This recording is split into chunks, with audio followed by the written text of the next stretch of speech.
కాలంలో గౌతమి నదీ తీరంలో రామాపురం అనే గ్రామం ఉండేది. అందులో రామశర్మ, సుమతి అనే దంపతులు ఉండేవారు.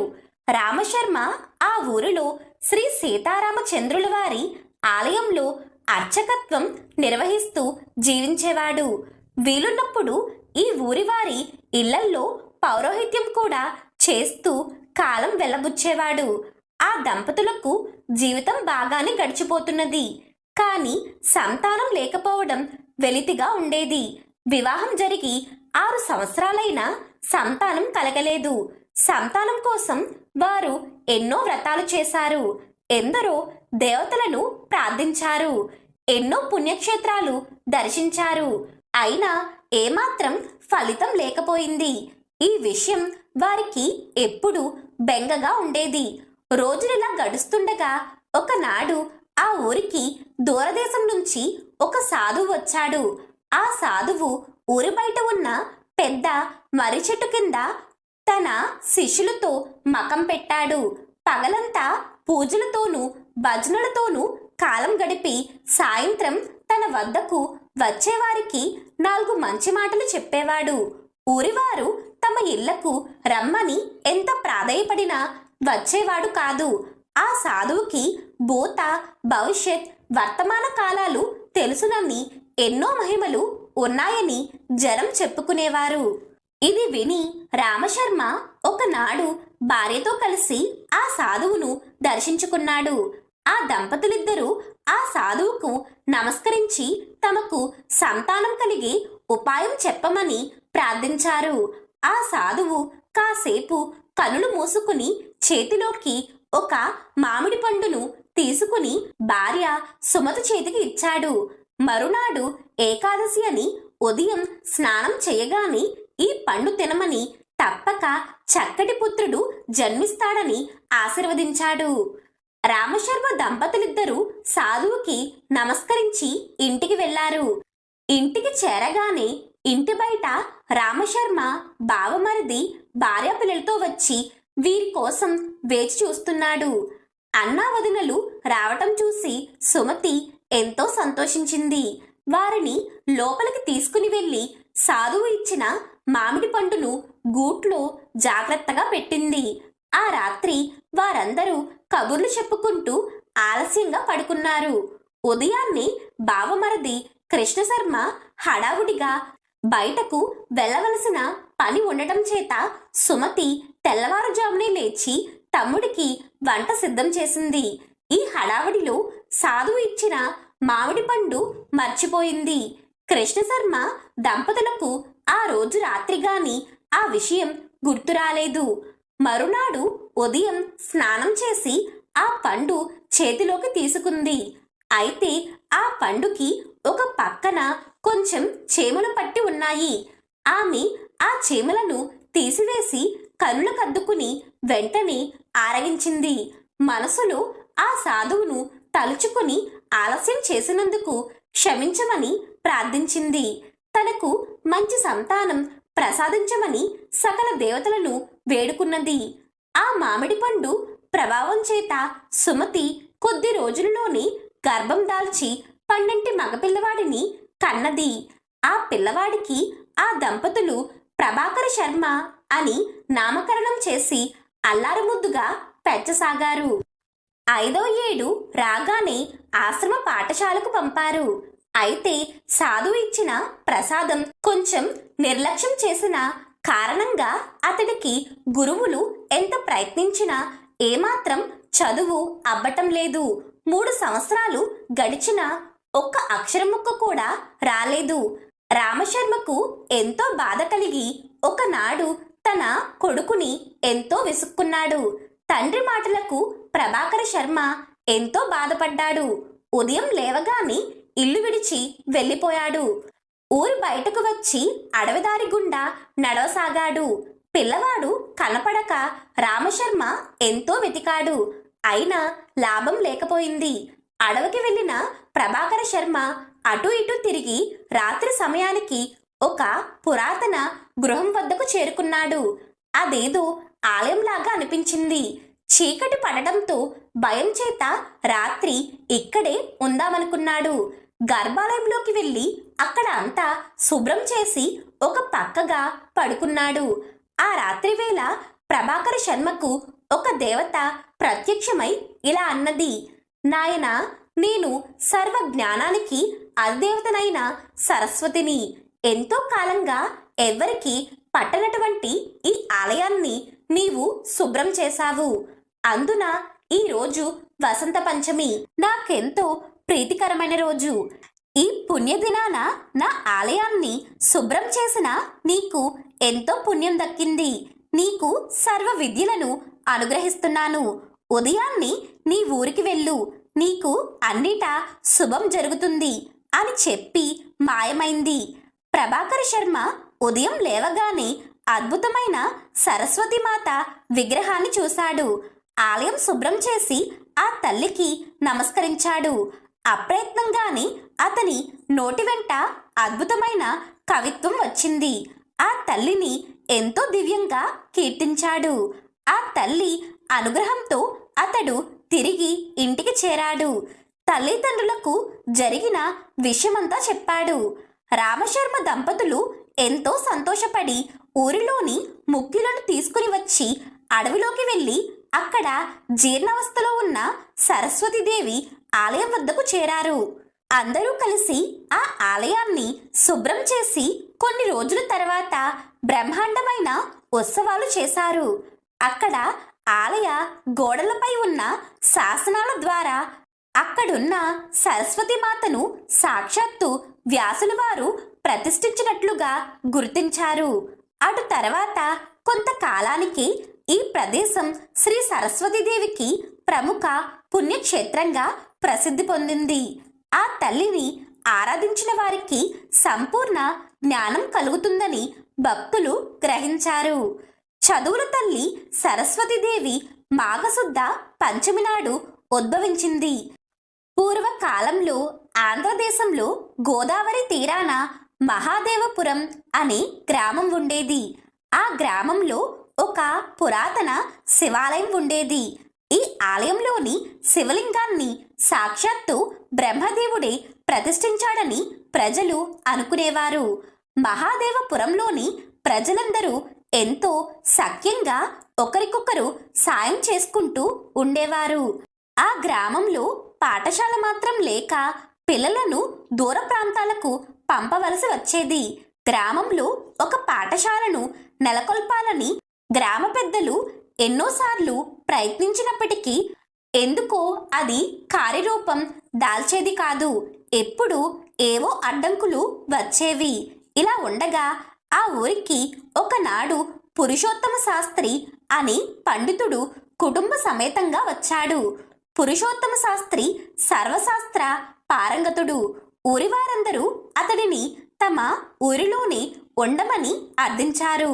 అతడి కుటుంబం సుఖంగా ఉండటానికి అన్ని సదుపాయాలు సమకూరుస్తామని, ఇక్కడే కుటుంబంతో పాటు ఉండి తమ ఊరి పిల్లలకు చదువు నేర్పించమని చెప్పారు.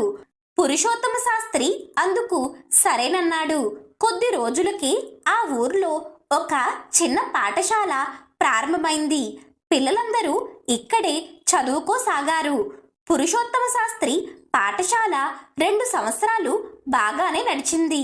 కానీ 3వ సంవత్సరం నుంచి కష్టాలు ప్రారంభమయ్యాయి.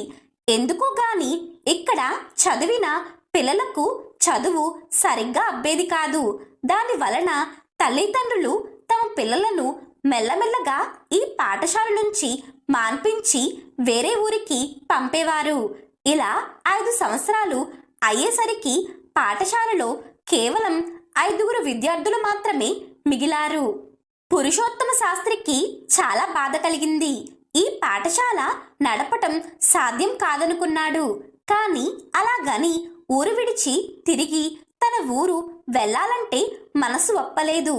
5 సంవత్సరాలు ఇక్కడ ఉండటం చేత ఈ ఊరిపై ఎంతో మమకారం ఏర్పడింది. పురుషోత్తమ శాస్త్రికి ఒకనాడు ఒక ఆలోచన వచ్చింది.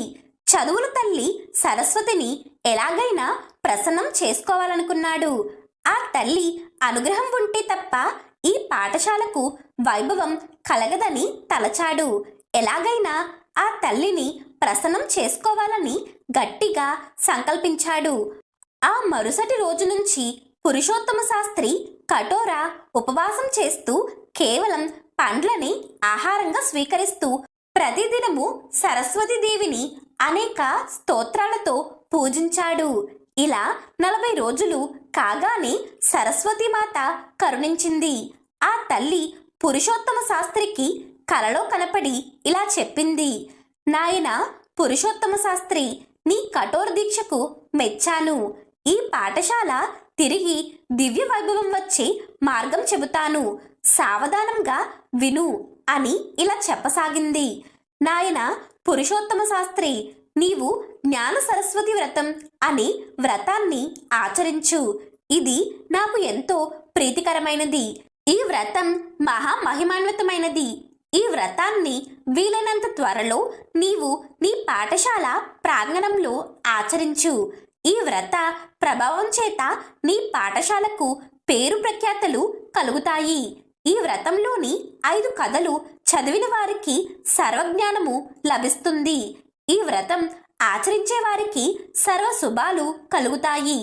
ఏ పాఠశాలలోనైనా, ఏ విద్యా సంస్థలోనైనా, గురువుల చేతనైనా, పాఠశాల యజమానుల చేతనైనా, ఆ ఊరివారి చేతనైనా ఈ వ్రతం ఆచరింప చేయవచ్చును.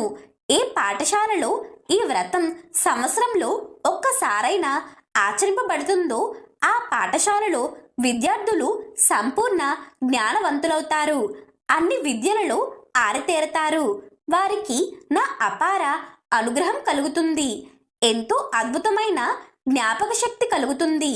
ఏ విద్యార్థి అయినా ఈ వ్రతంలోని 5 కథలను ఏ పరీక్షలకైనా ముందు చదివినచో వారికి ఆ పరీక్షలలో జయం కలుగుతుంది. పాఠశాల యందు ఏ నెలలోనైనా పంచమి, ఏకాదశి తిథులు యందు ఆచరింపవచ్చును. ఆ రోజులలో విద్యార్థులకు ఈ 5 కథలు వినిపించినచో వారు మంచి విద్యావంతులవుతారు. ప్రథమ శ్రేణిలో ఉత్తీర్ణత పొందుతారు. ఏ విద్యా సంస్థలో ఈ వ్రతాన్ని శ్రీ పంచమి నాడు ఆచరిస్తారో అక్కడ చదివే విద్యార్థులకు అన్ని పరీక్షలలోనూ జయం కలుగుతుంది. ఆ విద్యా సంస్థలకు ఎనలేని పేరు ప్రఖ్యాతలు లభిస్తాయి. వచ్చే వారమే శ్రీ పంచమి. నీవు ఆనాడు నీ పాఠశాలలో ఈ వ్రతాన్ని ఆచరించు. నీకు అంతా శుభం కలుగుతుంది అని చెప్పి సరస్వతీమాత అంతర్ధానమైంది. ఈ మాటలు విన్న పురుషోత్తమ శాస్త్రి ఎంతో ఆనందించాడు. ఆ తల్లి తనను అనుగ్రహించినందుకు ఆ జగన్మాతని ఎన్నో విధాల కొనియాడాడు. మరునాడు ఉదయం ఊరి పెద్దలకు రాత్రి తనకు కలిగిన స్వప్నం గురించి చెప్పాడు. వారందరూ ఎంతో సంతోషించారు. ఊరి వారందరి సహాయంతో పురుషోత్తమ శాస్త్రి శ్రీ పంచమి నాడు శ్రీ జ్ఞాన సరస్వతి వ్రతం ఎంతో వైభవంగా ఆచరించాడు. ఈ వ్రతం ఆచరించిన ఫలితంగా ఆ పాఠశాల కొద్ది కాలంలోనే ఎంతో అభివృద్ధి చెందింది. అనతి కాలంలోని చుట్టుపక్కల ఊర్లలో ఎంతో పేరున్న విద్యా సంస్థగా పేరుగాంచింది. అటు తర్వాత కాలంలో ఆ పాఠశాల శ్రీ జ్ఞాన సరస్వతి పీఠంగా పేరొంది పెద్ద విశ్వవిద్యాలయంగా రూపుదిద్దుకుంది. సరస్వతి మాత అంతటి కరుణామయురాలు. ఆ తల్లిని ఆరాధించిన వారికి విద్య వినయాలు లభిస్తాయి. చదువుపై సంపూర్ణ ఏకాగ్రత ఏర్పడుతుంది. అద్భుతమైన గ్రహణ శక్తి కలుగుతుంది. జ్ఞాపక శక్తి ఎంతో వృద్ధి చెందుతుంది. ఆ తల్లి సెలవిచ్చినట్లుగా అందరూ ఈ జ్ఞాన సరస్వతి వ్రతం నిత్యం ఆచరించి శుభప్రదంగా జీవించవచ్చును. పూర్వకాలంలో కృష్ణా తీరంలో పండితపురం అనే అగ్రహారం ఉండేది. అందులో అనేక బ్రాహ్మణ కుటుంబాలుండేవి. అగ్రహారంలో ఒక పెద్ద వేద పాఠశాల ఉండేది. చుట్టుపక్కల గ్రామాల నుంచి అనేక మంది విద్యార్థులు వచ్చి ఇక్కడ చదువుకునేవారు.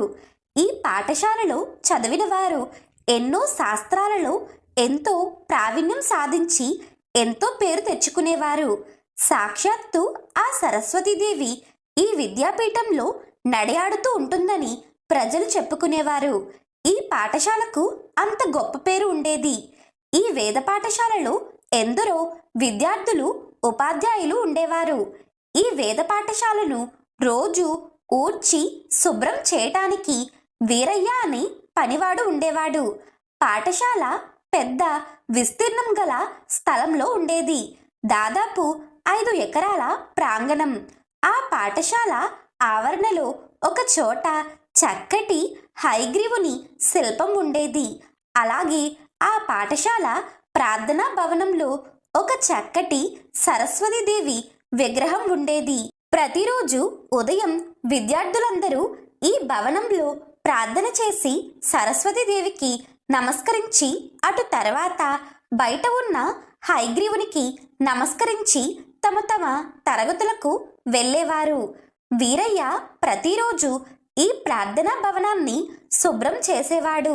వీరయ్యతో పాటు అతని కుమారుడు గోపయ్య పక్కనే తిరుగుతుండేవాడు.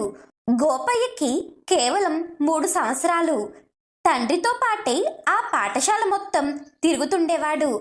చిన్నవాడైన గోపయ్యని ఎంతో తేజస్సు ఉట్టిపడుతున్న సరస్వతీదేవి విగ్రహం ఎంతో ఆకర్షించింది. ఆ తల్లి కనులలో ఆప్యాయత, అనురాగం ఈ పిల్లవాడిని కట్టిపడేసేది. ప్రతిరోజు ఉదయం ఆ విగ్రహం ఎదురుగా ఆ తల్లిని చూస్తూ ఉండిపోయేవాడు. గోపయ్య ఆడుతూ పాడుతూ 5 సంవత్సరాల వయసుకు వచ్చాడు. తన వయసు పిల్లలు కొందరు ఆ పాఠశాలలో చదువుకొనటం చూశాడు. తనకు అలా చదువుకోవాలని ఉండేది. కానీ తన తండ్రి ద్వారా ఇది తనకు సాధ్యపడదని తెలుసుకున్నాడు. తండ్రితో పాటే ప్రతిరోజు ఆ పాఠశాల తిరుగుతూ ఎక్కడైనా పాఠ్య పుస్తకాలు కనపడితే కనులు కద్దుకుని పెట్టేవాడు. కొందరు విద్యార్థులు తమ పుస్తకాలు సరిగ్గా ఉంచుకొనక ఇటు అటు పారవేసేవారు. గోపయ్య వీటిని తీసి కనులు కద్దుకుని చక్కగా పేర్చి పెట్టేవాడు. ఇలా పెరిగి పెద్దవాడై 12 సంవత్సరాల వయసుకు వచ్చాడు. తండ్రికి పొలం పనులలో సాయం చేస్తుండేవాడు. ఉదయం పూట మాత్రం వేద పాఠశాల ఆవరణ మొత్తం తానే శుభ్రంగా ఊడ్చేవాడు. చివరన ప్రార్థనా మందిరంలోని సరస్వతీమాత విగ్రహానికి మ్రొక్కేవాడు. వచ్చే జన్మలోనైనా తనకి ఈ పాఠశాలలో చదువుకునే భాగ్యం కల్పించమని ప్రార్థించేవాడు. రోజు ఇతడిని గమనిస్తున్న సరస్వతీదేవికి గోపయ్యపై అనుగ్రహం కలిగింది. ఆ తల్లి ఇతడిని అనుగ్రహించాలని తలచింది. ఒకరోజు ఆ ఊరికి కాంచీపురం నుంచి మహాపండితుడొచ్చాడు. అంత గొప్ప పండితుడు వచ్చిన సందర్భంలో మరునాడు ఉదయం పెద్ద వేదసభ నిర్వహించబడింది. ఆ రోజు ఉదయాన్నే గోపయ్య తండ్రితో కలిసి పండిత సభ జరిగే ప్రదేశాన్ని చక్కగా శుభ్రం చేశాడు. కాసేపటికి ఆ సభంతా వేద పండితులతోనూ, వేద పాఠశాల ఉపాధ్యాయులతోనూ, విద్యార్థులతోనూ నిండిపోయింది. కాంచీపుర పండితుణ్ణి ఘనంగా సన్మానించారు. ఇదంతా గోపయ్య దూరంగా నుంచుని ఎంతో ఉత్సాహంగా చూస్తున్నాడు. పండితులందరూ రకరకాల శాస్త్ర విశేషాలపై మాట్లాడారు. చివరన కంచి నుంచి వచ్చిన ఆ మహాపండితుడు అనేక శాస్త్ర విషయాలపై మాట్లాడి చివరన వ్యాకరణానికి సంబంధించిన ఒక సమస్యను చెప్పి అక్కడ ఉన్నవారిని సమాధానం చెప్పవలసిందిగా అడిగాడు. తాను ఎన్నో వేద సభలలో ఈ సమస్యను అడిగానని, ఎవ్వరూ సరైన సమాధానం చెప్పలేకపోయారని చెప్పాడు. అందరూ ఈ సమస్యను విన్నారు. కానీ అక్కడ ఉన్న వేద పండితులు కానీ, ఉపాధ్యాయులు కానీ, విద్యార్థులు కానీ సమాధానం చెప్పలేకపోయారు. ఆ క్షణంలోనే సరస్వతీమాతకు గోపయ్యను తాను అనుగ్రహించాలని తలచింది. వెంటనే దూరంగా ఎక్కడో నుంచున్న గోపయ్య అందరికీ వినపడేలాగా గట్టిగా ఇలా అన్నాడు. ఆ సమస్యకు సమాధానం నేను చెప్తాను అన్నాడు. అక్కడ ఉన్నవారందరూ ఆశ్చర్యపోయారు. వారు ఏదో చెప్పబోయేటంతలో గోపయ్య ఆ వ్యాకరణ సమస్యకు చక్కగా వివరంగా సమాధానం చెప్పాడు. అక్కడ ఉన్నవారి నోటమాట రాలేదు. అందరూ ఆశ్చర్యపడుతుండగా అక్కడ ఉన్న సరస్వతీదేవి విగ్రహం నుంచి ఇలా వినపడింది: నాయనలారా, ఈ గోపయ్యకు చదువంటే ఎంతో శ్రద్ధ. ఏ స్తోత్రాలు రానప్పటికీ నిత్యం నన్ను ఆరాధించాడు. నేను ఇతడికి ఈ క్షణంలోని సర్వ విద్యలను అనుగ్రహించాను అని వినపడింది. అక్కడితో అక్కడ ఉన్నవారందరూ తమ గర్వానికి సిగ్గుపడి సరస్వతీదేవి కటాక్షం పొందిన గోపయ్యను ఘనంగా సన్మానించారు. తరువాతి కాలంలో గోపయ్య మహాపండితునిగా పేరు తెచ్చుకుని ఎందరో గొప్ప శిష్యులను తీర్చిదిద్దారు. సరస్వతీమాత అంతటి కారుణ్యమూర్తి. ఆ తల్లిని నిత్యం స్మరించే వారికి సర్వశాస్త్ర జ్ఞానము లభిస్తుంది. అన్ని పరీక్షలయందు విజయం లభిస్తుంది. అన్ని కార్యాలయందు శుభం కలుగుతుంది. పూర్వకాలంలో గంగానది తీరంలో మహేశ్వరపురం అని పట్టణం ఉండేది. ఆ పట్టణంలో పెద్ద శివాలయం ఉండేది. ఆ ఊరిలో ఎంతో ప్రసిద్ధిగాంచిన సంగీత కళాశాల ఉండేది. ఈ కళాశాలలో సంగీతం అభ్యసించడానికి చుట్టుపక్కల గ్రామాల నుండే కాక ఎంతో దూర ప్రాంతాల నుండి కూడా విద్యార్థులు వచ్చేవారు. ఇక్కడ ఉన్న ఉపాధ్యాయులు వివిధ సంగీత సాంప్రదాయాలలో ఎంతో నిష్ఠాతులై ఉండేవారు. ప్రత్యేకించి ఎంతో వీణా ప్రావీణ్యం గల విద్వాంసులు ఈ పాఠశాలలో ఉపాధ్యాయులుగా ఉండేవారు. ఈ పాఠశాల ప్రధాన ఉపాధ్యాయుడైన శ్రీ రామశర్మ హిందుస్థానీ సంగీతంలో ఎంతో పేరు పొందారు. శ్రీ రామశర్మకు శంకర శాస్త్రి అనే కుమారుడుండేవాడు. కుమారుడిని ఎలాగైనా గొప్ప వీణా విద్వాంసునిగా తీర్చిదిద్దాలని శ్రీ రామశర్మకు కోరికగా ఉండేది. ప్రాథమిక అభ్యాసం కాగానే శంకర శాస్త్రి తన పాఠశాలలోని వీణా శిక్షణలో పెట్టాడు. వీణా ప్రావీణ్యత పరీక్షకు 5 సంవత్సరాలు చదవాలి. శంకర శాస్త్రికి 5 సంవత్సరాలు పూర్తయ్యాయి. కానీ పరీక్షలో ఉత్తీర్ణుడు కాలేకపోయాడు. ఇది శ్రీ రామశర్మకు ఎంతో బాధగా తోచింది. శంకర శాస్త్రి తిరిగి సంవత్సరం తరువాత మళ్ళీ పరీక్షకు వెళ్ళాడు. అయినా ఉత్తీర్ణుడు కాలేదు. శ్రీ రామశర్మకు కుమారుడిని గొప్ప వీణా విద్వాంసునిగా చూసే భాగ్యం లేదేమోనని బాధపడేవాడు.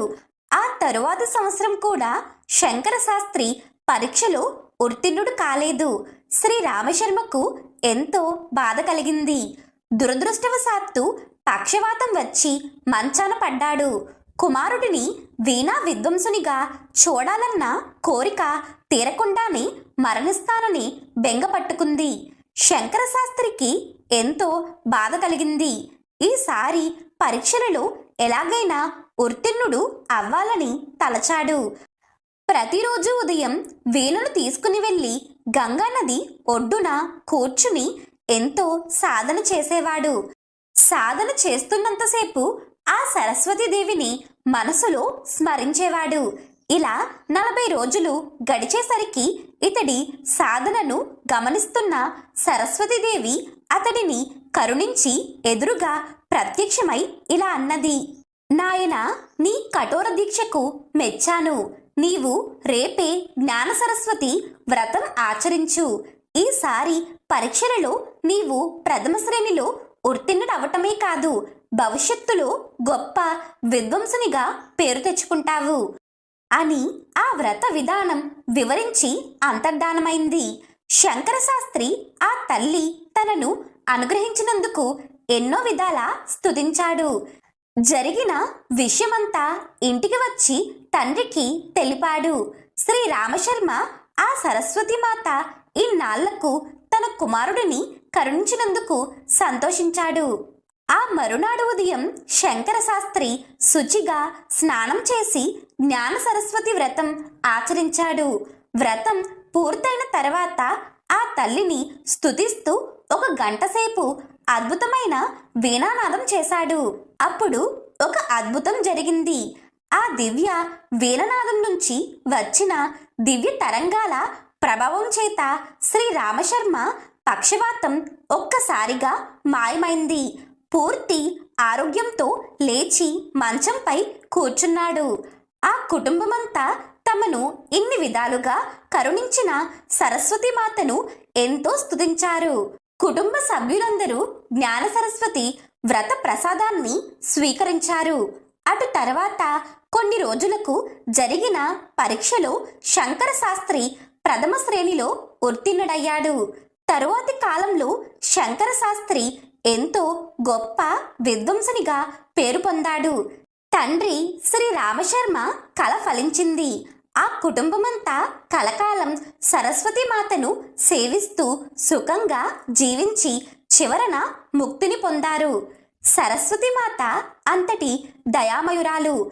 ఎవరైనా తనను పూర్తి విశ్వాసంతో ఆరాధిస్తారో వారిని సంపూర్ణంగా అనుగ్రహిస్తుంది.